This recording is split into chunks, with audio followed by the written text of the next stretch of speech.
A paz do Senhor a todos. Hoje vamos fazer o audiobook do livro A Quarta Dimensão, de David Yong Cho, Descobrindo um Novo Mundo de Orações Respondidas. David Yong Cho, A Quarta Dimensão. Segunda edição, revista e atualizada. Prefácio. É uma grande honra escrever o prefácio deste emocionante livro de autoria de meu irmão em Cristo, David Yong Cho. Sou pessoalmente grato pela força espiritual e por todo o entendimento que recebi de Deus por meio desse grande pastor evangélico. Estava pregando em sua enorme igreja em Seul, na Coreia, quando recebi um telefonema dizendo que minha filha fora tragicamente ferida em um horrível acidente automobilístico no estado de Yoma. Rapidamente, minha esposa e eu fomos para o aeroporto, acompanhados do querido amigo David Yong Cho, sustentados por suas orações e por seu espírito solidário. Horas depois de chegar em casa, diante da perspectiva de enfrentar horas sombrias ao lado do leito de dor de minha filha, cuja perna esquerda havia sido amputada e cuja vida por pouco escapara da morte, encontrei-me lendo páginas após página do manuscrito ainda não publicado desse livro, que agora, com entusiasmo, tenho a honra de apresentar. Descobri a realidade desta dimensão dinâmica da oração que vem mediante a visualização da experiência de cura. Linha após linha do manuscrito original foi sublinhada por esse pastor. Cansado da viagem, este pai que sofria, só posso esperar e orar para que muitos cristãos, e não cristãos também, leiam este livro e absorvam as maravilhosas verdades espirituais contidas em suas páginas. Não tente compreender, simplesmente comece a desfrutar o que lê. É verdadeiro, funciona, eu experimentei. Obrigado, David Yong Cho, por permitir que o Espírito Santo desse esta mensagem a nós e ao mundo. Deus o ama e eu também. Robert Schiller. Introdução. Vida plena e liberta. No caos que se seguiu ao conflito da Coreia, encontrei-me entre os que lutavam pela sobrevivência, pobre, mas persistente. Trabalhava em vários empregos por dia. Certa tarde estava dando uma aula particular, subitamente sentia alguma coisa fluindo de meu peito. Minha boca parecia cheia. Pensei que iria sufocar. Abri a boca e o sangue começou a escorrer. Tentei estancar a hemorragia, mas o sangue continuava a jorrar pelo nariz e pela boca. Logo, meu estômago e peito encheram-se de sangue. Completamente enfraquecido, desmaiei. Ao recuperar a consciência, tudo parecia rodar. Trêmulo, mal conseguia voltar para casa. Eu tinha apenas 19 anos de idade e estava morrendo. Vá para casa, jovem. Assustados, meus pais imediatamente venderam parte de seus bens a fim de levar-me a um bom hospital para o tratamento. Os médicos fizeram exames cuidadosos, os diagnósticos, tuberculose incurável. Ao ouvir essa declaração, compreendi o quanto desejava viver. Minhas futuras aspirações acabariam antes de eu ter tido a chance de começar a viver. Desesperado, voltei-me para o médico que dera o diagnóstico sombrio. Doutor, implorei, não há nada que o senhor possa fazer por mim? Sua resposta muitas vezes ressoaria em minha mente. Não, esse tipo de tuberculose é muito rara. Espalha-se tão rapidamente que não há jeito de contê-la. Você tem 3, no máximo 4 meses de vida. Vá para casa, jovem. Coma tudo o que desejar e dê adeus aos seus amigos. Desolado, deixei o hospital. Passei por centenas de refugiados nas ruas e me identifiquei com eles. Sentia-me totalmente só. Eu era um dos que não tinha esperança. Voltei para casa num estado mental de total confusão, pronto para morrer. Pendurei um calendário de 3 meses na parede, por ter sido criado no budismo, orava diariamente para que Buda me ajudasse. Nenhuma esperança resultava disso, e a cada dia que passava eu ficava pior. Percebendo que meu tempo de vida se encurtava, desisti da fé em Buda. Foi então que comecei a clamar ao Deus desconhecido. Mal sabia eu do grande impacto que sua resposta teria sobre a minha vida. Lágrimas comoventes. Alguns dias mais tarde, uma garota da escola veio me visitar e começou a falar de Jesus Cristo. Contou-me do nascimento virginal de Jesus, de sua morte na cruz, de sua ressurreição e da salvação mediante a graça. Essas histórias pareciam não fazer sentido para mim. Não aceitava o que ela dizia, nem prestava muita atenção a esta jovem ignorante. Quando ela foi embora, o único sentimento que tive foi de alívio. Mas no dia seguinte ela voltou. Voltou várias vezes, e todas as vezes me perturbava com as histórias a respeito do Deus homem, Jesus. Depois de mais uma semana de visitas, fiquei muito agitado e repreendi asperamente. Ela não saiu correndo envergonhada, nem reagiu com raiva. Simplesmente se ajoelhou e começou a orar por mim. Grandes gotas de lágrimas escorreram pela sua face, refletindo uma compaixão estranha às minhas filosofias e rituais budistas, bem organizados e estéreis. Ao ver suas lágrimas, meu coração ficou profundamente tocado. Vi algo diferente naquela garota. Ela não recitava histórias religiosas para mim, e sim vivia sua fé. Por intermédio de seu amor e lágrimas, pude sentir a presença de Deus. Moça, implorei, por favor, não chore. Sinto muito. Agora reconheço seu amor cristão. Já que estou morrendo, vou me tornar cristão por você. Sua reação foi instantânea. Seu rosto iluminou-se e ela louvou a Deus. Apertando minhas mãos, deu-me sua Bíblia. Examine a Bíblia, instruiu ela.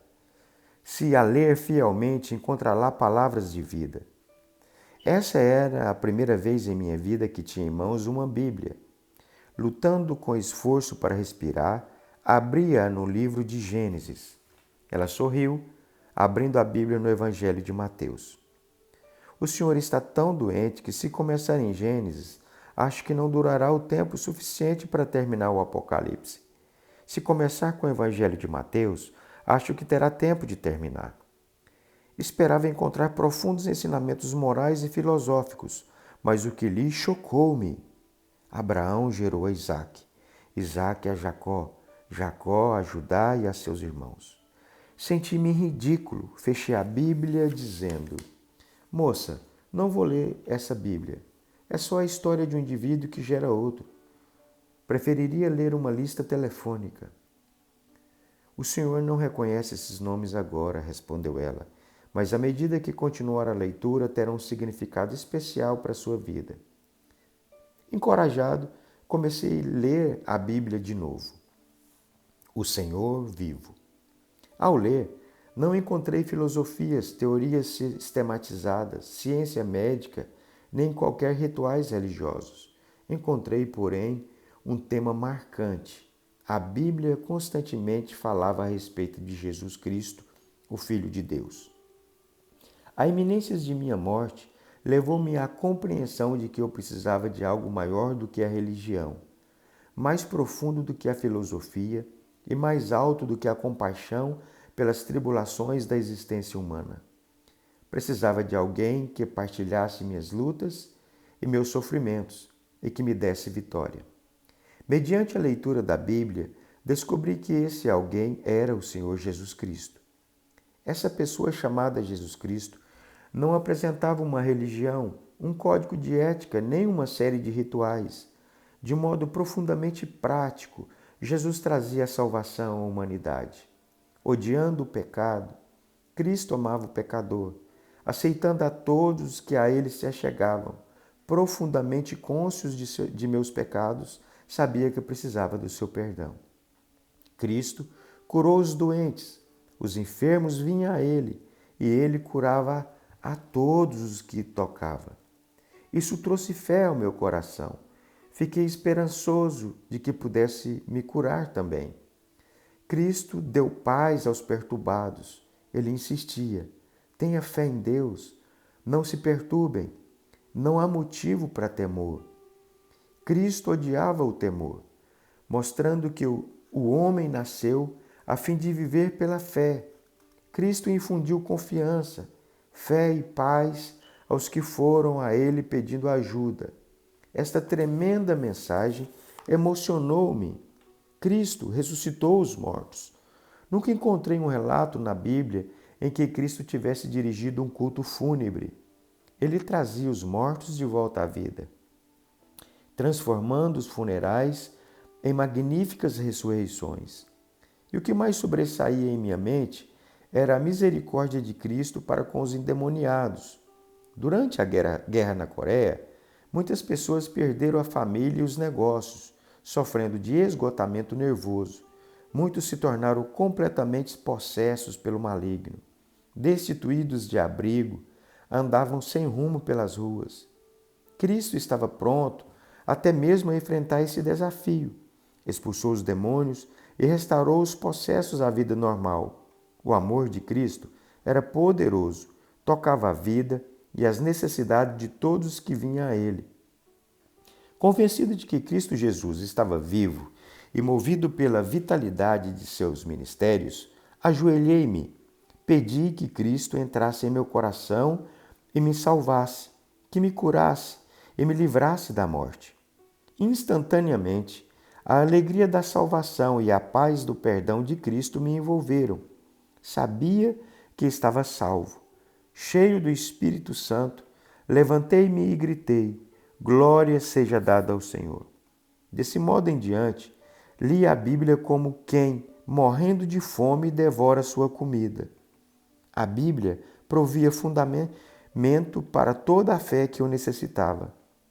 A despeito do prognóstico e dos antigos sentimentos de medo, logo fiquei sabendo que iria viver, em vez de morrer dentro de 3 meses. Levantei-me do leito da morte em 6. Desde esse dia, tenho pregado o evangelho dinâmico de Jesus Cristo. A garota, cujo nome jamais vinha a saber, ensinou-me o nome mais precioso que conheci. Através dos anos, Deus tem me ajudado a compreender vários princípios importantes de fé. São os que vou partilhar com você nos capítulos a seguir, para que entre numa dimensão mais profunda e numa vida mais abundante. Cristo jamais muda. Ele é o mesmo ontem, hoje e para sempre. Cristo deseja carregar seus fardos. Jesus pode perdoar-lhe e curá-lo. Pode expulsar Satanás e dar-lhe confiança, fé e paz. Cristo deseja dar-lhe a vida eterna e fazer parte de seu viver diário. O ladrão vem para matar e destruir.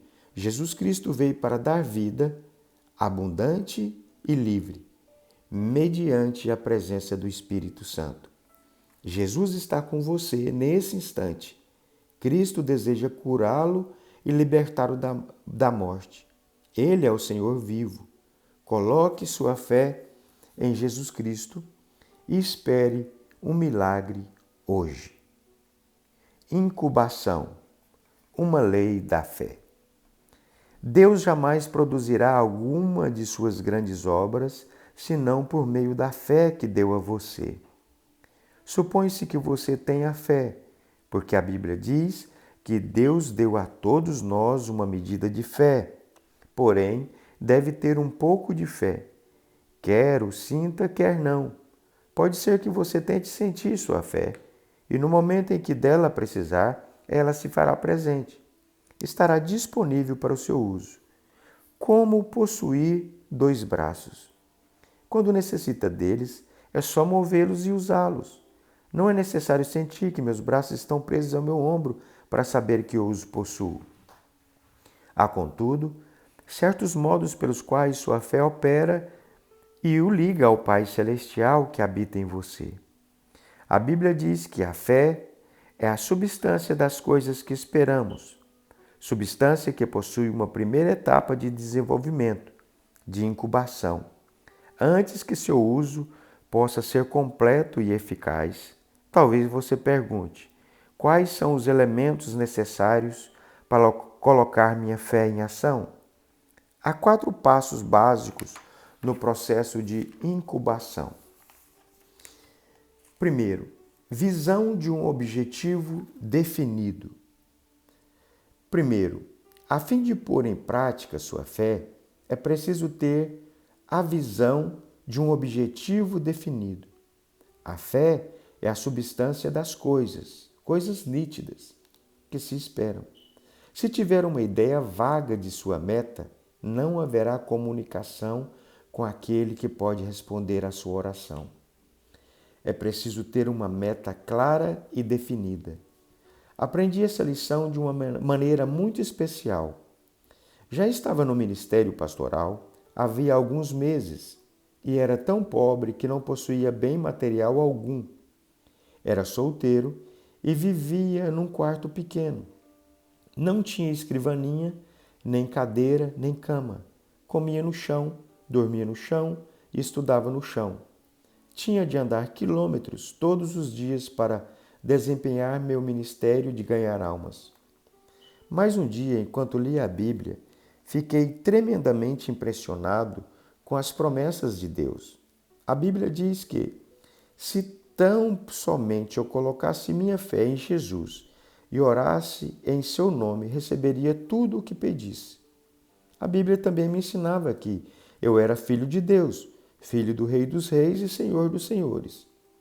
Assim orei, dizendo: Pai, por que deve um filho do Rei dos Reis e Senhor dos Senhores viver sem escrivaninha, sem cadeira, sem cama e andar a pé quilômetro todos os dias? Pelo menos eu poderia ter um escritório humilde, uma cadeira na qual sentar e uma bicicleta simples, a fim de sair para fazer visitas. Achava que, segundo as Escrituras, era possível pedir essas coisas ao Senhor. Ajoelhei-me e orei. Pai, agora estou orando. Por favor, envia-me uma escrivaninha, uma cadeira e uma bicicleta. Coloquei toda a minha fé no pedido e dei graças a Deus. A partir desse momento, comecei a esperar a entrega dessas coisas. Passou um mês e não recebi resposta alguma. Passaram 2, 3, 4, 5, 6 meses e ainda continuava a esperar. Nada acontecia. Certo dia chuvoso, eu estava realmente deprimido. Não tinha comido nada, estava com muita fome, cansado, deprimido e comecei a reclamar. Senhor, eu lhe pedi uma escrivaninha, uma cadeira e uma bicicleta vários meses atrás e o Senhor não me deu nenhuma dessas coisas. O Senhor vê que estou pregando o Evangelho às pessoas pobres desse bairro pobre. Como posso lhes pedir que exercitem a fé quando eu mesmo não sou capaz de fazê-lo? Como lhes pedir que coloquem a fé no Senhor e vivam pela palavra e não pelo pão? Meu Pai, sinto-me tão desanimado, não estou muito certo disto, mas sei que realmente não tenho como negar a palavra de Deus. A palavra deve permanecer e tenho certeza de que o Senhor me responderá. Mas desta vez, simplesmente não tenho certeza de quando nem como. Se responder a minha oração, depois que eu morrer, de que me servirá isso? E se responder a minha oração, faz-o depressa, por favor. Então me sentei e comecei a chorar. Subitamente senti uma serenidade, uma tranquilidade invadindo a minha alma. Toda vez que me vem esse tipo de sentimento na presença de Deus, Ele sempre fala comigo, de modo que esperei. Aquele sussurro suave ecoou em minha alma e em meu espírito, dizendo: Meu filho, ouvi a sua oração muito tempo atrás. Exclamei abruptamente: Então onde estão minha escrivaninha, minha cadeira e minha bicicleta? Disse meu espírito: Sim, esse é seu problema. E o problema de todos os meus outros filhos. Imploram exigindo todo tipo de coisas, mas o fazem com termos tão vagos que não posso responder. Será que não sabe que há dezenas de tipos de escrivaninha, de cadeira e de bicicleta? E você me pediu uma escrivaninha, uma cadeira e uma bicicleta. Não pediu uma escrivaninha específica, nem uma cadeira e bicicleta específica. Esse foi um ponto crítico de minha vida. Nenhum professor do Instituto Bíblico me havia ensinado essas coisas. Meu erro resultou em um abrir de olhos para mim. Assim eu disse: ó Senhor, realmente deseja que eu ore em termos específicos? Desta vez, o Senhor me levou a Hebreus, capítulo 11. A fé é a certeza daquilo que esperamos, coisas bem específicas. Ajoelhei-me de novo e disse: Pai, sinto muito, cometi um grande erro e compreendi mal. Cancelo todas as minhas orações passadas. Começarei tudo de novo. Em seguida, dei o tamanho da escrivania que deveria ser de mogno das Filipinas. Queria o melhor tipo de cadeira, uma cadeira de escritório de aço, com rodinhas, para que pudesse me mover de um lado para o outro como um manda-chuva. Falei depois da bicicleta. Dei muita atenção a esse assunto, porque há tantos tipos de bicicletas coreanas, japonesas, chinesas, alemãs. Mas naquela época, as bicicletas coreanas e japonesas geralmente eram muito fraquinhas. E eu queria uma bicicleta forte e maciça. Como as bicicletas de fabricação norte-americanas são muito boas, orei dizendo: Pai, desejo uma bicicleta fabricada nos Estados Unidos com algumas marchas para que eu possa regular a velocidade. Encomendei essas coisas em termos tão específicos que Deus não poderia cometer erro algum a entregá-las. Realmente senti a fé fluir do coração e regozijei-me no Senhor. Nesta noite dormi como uma criança. Mas, ao despertar às 4h30 da manhã seguinte, a fim de preparar-me para a reunião de oração matinal, repentinamente descobri que meu coração estava vazio. Na noite anterior, tinha toda a fé que há no mundo, mas enquanto dormia, a fé bateu asas e me deixou. Não sentia nada no coração. Então eu disse: Pai, isso é terrível. Uma coisa é ter fé, mas é totalmente diferente conservar essa fé até receber a resposta. Esse é um problema comum a todos os cristãos. Podem escutar por algum tempo um pregador excelente e ter toda a fé que há no mundo enquanto o ouvem, mas antes que voltem para casa já perderam tudo. Sua fé bate asas e voa. Nessa manhã, li a Bíblia procurando uma passagem especial para pregar. Repentinamente, meus olhos se fixaram em Romanos 4,17. O Deus que dá vida aos mortos e chama à existência coisas que não existem como existisse. Meu coração apegou-se a essa passagem e ela começou a queimar minhas entranhas. Disse a mim mesmo: acho que poderia simplesmente chamar à existência aquelas coisas que não existem como se existissem, como se já as possuísse. Recebi a resposta para o problema de como conservar a minha fé. Corri para a tenda que nos servia de igreja, onde as pessoas já haviam começado a orar. E depois de cantarmos alguns hinos, comecei a pregar. Expus-lhe essa passagem bíblica e disse: Irmãos, pela bênção de Deus, já tenho uma escrivaninha de mogno das Filipinas, uma linda cadeira de aço com rodinhas e uma bicicleta com marchas de fabricação norte-americana. Louvado seja o Senhor! Já recebi todas essas coisas. As pessoas ficaram me olhando de boca aberta, pois sabia que eu era totalmente pobre e lá estava eu me gabando de ter essas coisas. Não podia acreditar no que ouviam. Pela fé, realmente louvava a Deus, fazendo justamente o que a palavra de Deus ordena. Depois do culto, enquanto saía, 3 rapazes me seguiram e disseram: Pastor, queremos ver suas coisas. Fiquei apavorado, porque não tinha contado com a possibilidade de ter de mostrar minhas coisas. Todos os membros da igreja moravam em um dos bairros mais pobres e se percebesse que seu pastor havia mentido, meu ministério estaria terminado ali mesmo. Os jovens não estavam dispostos a voltar atrás.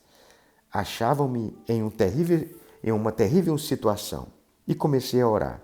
Senhor, desde o princípio isso não foi ideia minha, a ideia foi sua, simplesmente obedeci e agora estou em apuros. Conversei com eles como se fosse dono das 3 coisas. Que explicação posso dar agora? O Senhor precisa me ajudar, como sempre faz. Então o Senhor veio ao meu auxílio. Uma ideia começou a flutuar em meu coração, de modo que lhes disse resolutamente: venham ao meu quarto e verão. Todos foram, e começaram a olhar ao redor procurando a bicicleta, a escrivaninha e a cadeira. Então eu lhes disse: não procure essas coisas agora. Vou mostrá-las mais tarde. Apontei o dedo para o Sr. Park, hoje pastor de uma das maiores igrejas Assembleia de Deus na Coreia, e disse: vou lhe fazer algumas perguntas. Se puder respondê-la, mostro-lhe todas essas coisas. Quanto tempo ficou no ventre de sua mãe antes de vir ao mundo? Ele coçou a cabeça e disse: bem, 9 meses. O que fez durante esses 9 meses no ventre da sua mãe? Perguntei então. Cresci. Mas, prossegui, ninguém o via. Ninguém podia me ver, porque eu estava dentro da minha mãe. Mesmo no ventre de sua mãe, eu disse: você já era o bebê que nasceu nesse mundo. Respondeu corretamente. Na noite passada, ajoelhei-me aqui e orei ao Senhor pedindo a escrivaninha, a cadeira e a bicicleta, e pelo poder do Espírito Santo concebi essas coisas. É como se estivesse dentro de mim, crescendo nesse momento. Verdadeiras escrivaninha, cadeiras e bicicleta, como quando vocês verão na época da sua entrega. Eles começaram a rir até não poder mais. Disseram: esta é a primeira vez que vimos um homem grávido de uma bicicleta, uma escrivaninha e uma cadeira. E saindo do meu quarto, começaram a espalhar por toda a cidade a novidade de que o pastor estava grávido de uma bicicleta, uma cadeira e uma escrivaninha. Eu mal podia andar pela cidade. As mulheres se juntavam olhando para mim e davam risadinhas. Alguns jovens travessos da minha igreja chegavam a mim no domingo, pegavam na minha barriga e diziam: pastor, quantos meses faltam? Mas todos aqueles dias eu sabia que tinha tais coisas crescendo dentro de mim. Leva tempo, assim como a mãe leva tempo para dar luz o filho. Sem dúvida alguma, as coisas que você pediu hoje levarão algum tempo para chegarem, mas você já está grávido delas e no devido tempo as terá. Louvava o Senhor constantemente e no tempo devido as 3 coisas chegaram. E chegaram exatamente como encomendadas. A escrivaninha era de mogno das Filipinas. A cadeira era japonesa fabricada pela companhia Mitsubishi e tinha rodinhas para que eu pudesse me mover. E a bicicleta, de segunda mão, era norte-americana e possuía várias marchas. Pertencera ao filho de um casal de missionários norte-americanos. Trouxe para casa essas 3 coisas que tinha esperado tanto tempo. E isso mudou por completo minha maneira de orar. Até então, orava em termos vagos, mas desde esse dia em diante, jamais orei assim. Se Deus respondesse às suas orações vagas, você jamais reconheceria seu pedido como sendo resposta de Deus. Deve pedir de modo definido e específico. O Senhor não se agrada de orações vagas. O cego Bartimeu, filho de Timeu, sentado à beira do caminho por onde Jesus passava, clamou: Filho de Davi, tem misericórdia de mim. Embora todo mundo soubesse que ele estava pedindo a cura de sua cegueira, Cristo perguntou: o que você quer que eu lhe faça? Cristo deseja pedidos específicos. Disse Bartimeu: Senhor, eu quero ver. Recupere a visão. A sua fé o curou. Jesus respondeu. Os olhos de Bartimeu foram abertos. Mas até que ele pedisse especificamente a cura de sua cegueira, Cristo não pronunciou a cura. Ao trazer sua petição ao Senhor, venha com um pedido específico, com um objetivo definido, com uma meta clara. Certa vez visitava uma igreja e, depois da pregação, a esposa do pastor que fosse ao escritório. O pastor me perguntou: Chô, você poderia orar por esta senhora? De que necessita ela? Perguntei. Bem, ela deseja se casar e ainda não encontrou o marido. Peça que ela entre. Uma mulher solteira de mais de 30 anos entrou. Perguntei-lhe: Irmã, por quanto tempo tem orado pedindo marido? Por mais de 10 anos, respondeu ela. Por que Deus não respondeu a sua oração nesses 10 anos? Perguntei. Que tipo de marido tem pedido a Deus? Bem, Isso fica com Deus, ele sabe de tudo, respondeu ela sacudindo os ombros. Esse é o seu erro. Deus jamais age assim por si mesmo, mas somente por nosso intermédio. Deus é a fonte eterna, mas ele somente opera por meio de nossos pedidos. Você realmente deseja que eu ore em seu favor? Sim. Muito bem. Traga-me papel e lápis e sente-se à minha frente. Ela se sentou e eu disse: Se escrever as respostas às minhas perguntas, orarei por você. Pergunta número 1. Você deseja mesmo um marido? Mas que tipo de marido? Quer branco, asiático ou negro? Branco. Muito bem. Escreva isso. Número 2. Deseja que seu marido tenha 1,80 m de altura ou ele pode ser mais baixo? Desejo um marido alto. Escreva isso. Número 3. Deseja que seu marido seja esbelto e de boa aparência ou simplesmente agradável e gordo? Quero que seja magro. Escreva magro. Número 4. Que tipo de passatempo deseja que seu marido tenha? Bem, gostaria que fosse musical. Muito bem, escreva musical. Número 5. Que profissional você quer que seu marido seja? Professor. Muito bem, escreva professor. Fiz mais ou menos 10 perguntas e em seguida disse: Por favor, leia a sua lista em voz alta. Ela leu todos os pontos de 1 a 10 em voz alta. Então eu disse: Feche os olhos. Você pode ver seu marido agora? Sim, posso vê-lo claramente. Muito bem. Vamos encomendá-lo agora. Enquanto não vir seu marido claramente com os olhos da imaginação, não pode fazer o pedido, porque Deus jamais responderia. É preciso que o veja claramente antes de começar a orar. Deus nunca responde orações vagas. Ela se ajoelhou e eu impus as mãos sobre ela. Ó Deus, agora ela conhece o marido que deseja. Veja o seu marido. O Senhor conhece o marido dela. Pedimos que o traga em nome de Jesus Cristo. Continuei dirigindo-me a ela. Irmã, leve esses pedaços de papel para casa e cole no espelho. Todas as noites, antes de ir para a cama, leia esses 10 pontos em voz alta. E todas as manhãs, ao se levantar, leia em voz alta esses 10 pontos e louve a Deus pela resposta. Um ano depois, quando eu estava passando por aquela cidade novamente, a esposa do pastor me telefonou. Disse ela: Pastor, será que o senhor pode vir almoçar conosco? Claro que posso.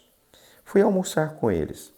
Assim que cheguei ao restaurante, ela disse: Ela se casou, ela se casou. Quem é que se casou?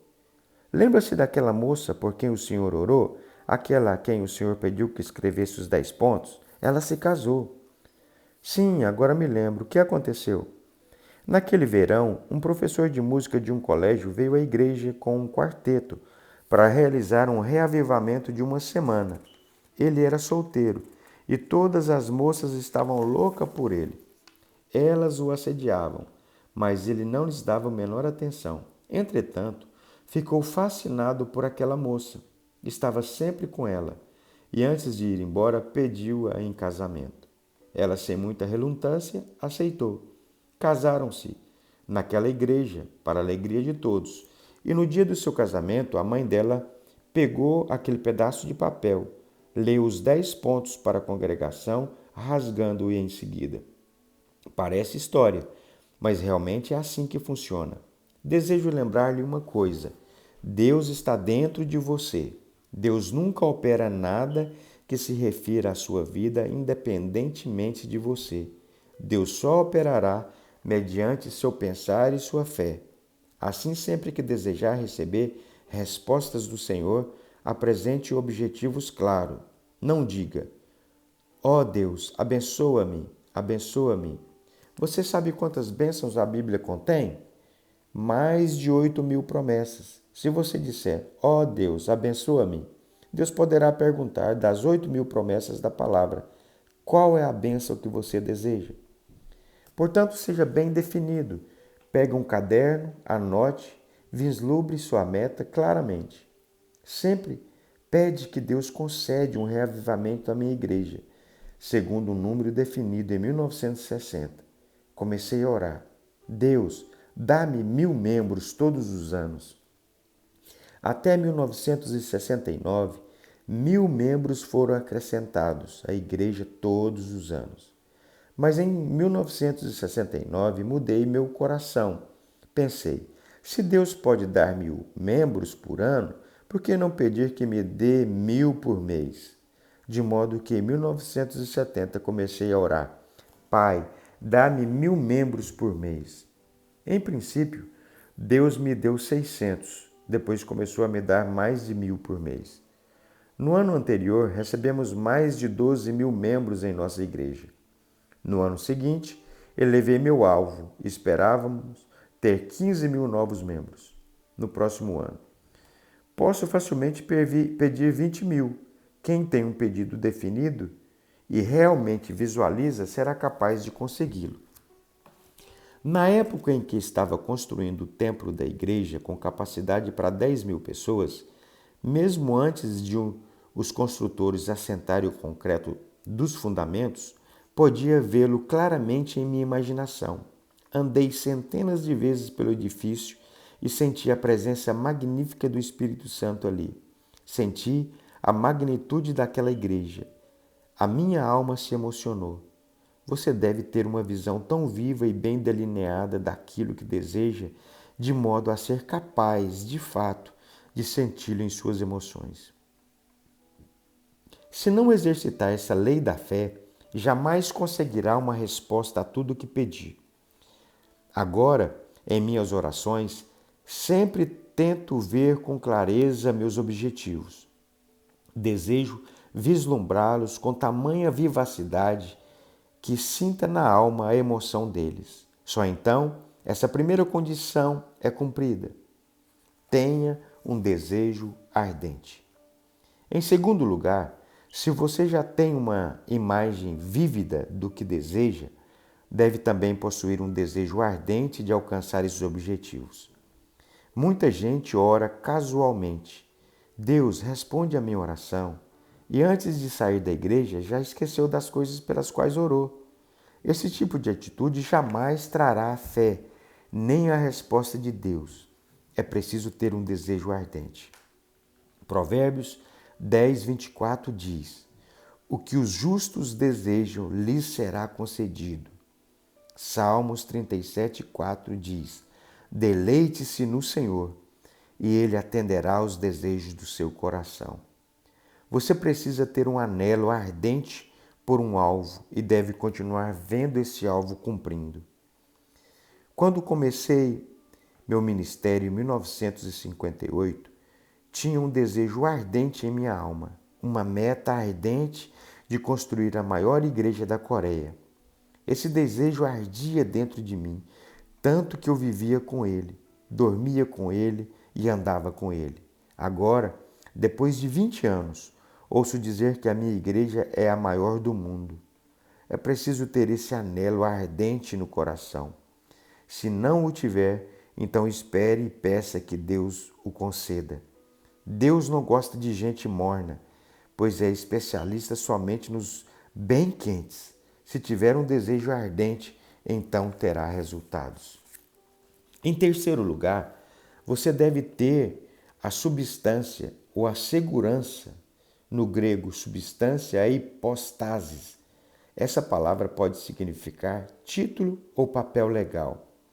Quando se tem uma meta bem definida e um desejo ardente no coração, que chega ao ponto de ebulição, é possível ajoelhar e orar até conseguir a substância ou segurança. Um dia em que eu pregava no Havaí, uma japonesa me perguntou: quanto tempo deveria orar a fim de adquirir a substância? Disse-lhe que às vezes são necessários somente alguns minutos e que, se ela conseguisse a substância ou segurança nesse instante, não precisaria orar mais.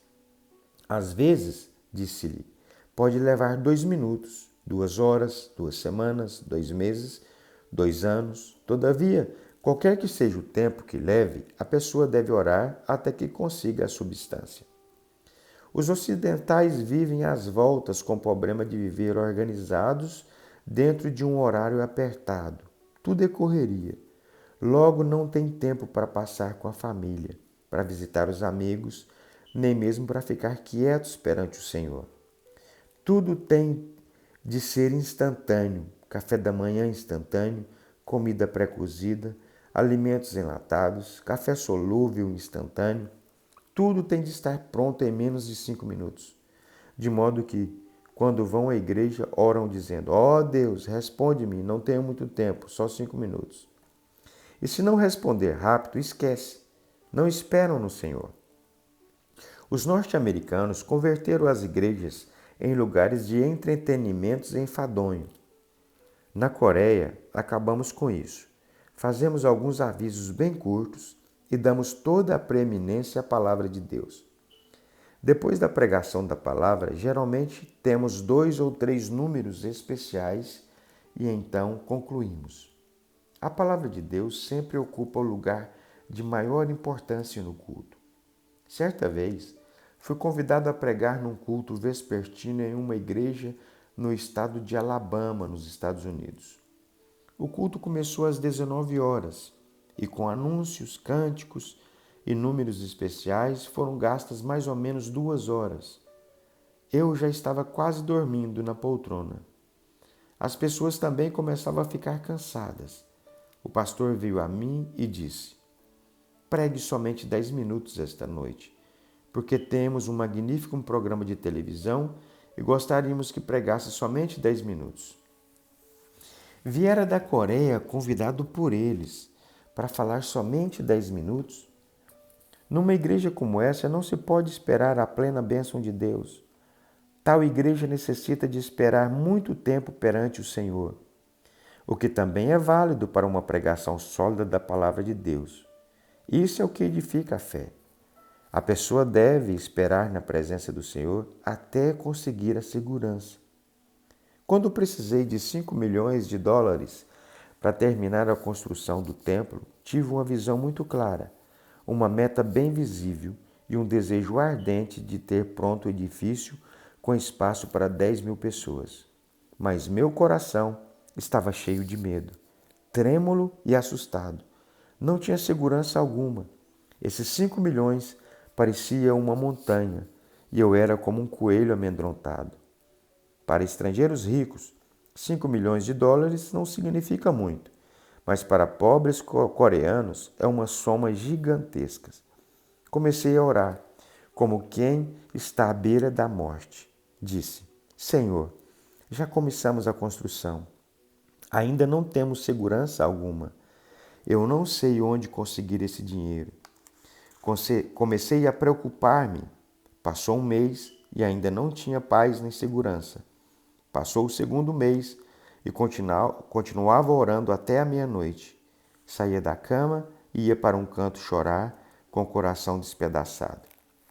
Minha esposa achou que eu estava ficando louco, mas eu era mentalmente cego. Ficava em pé, parado, sem falar, nem pensar, com a ideia de 5 milhões de dólares girando na cabeça. Certa manhã, depois de orar intensamente por 3 meses, minha esposa me chamou. Querido, o café está pronto. Ao sair do escritório, quase no exato momento em que me assentava à mesa, na sala do jantar, os céus se abriram e uma tremenda bênção foi derramada sobre mim. A substância e a segurança me foram concedidas à alma. Saltei da cadeira e comecei a gritar.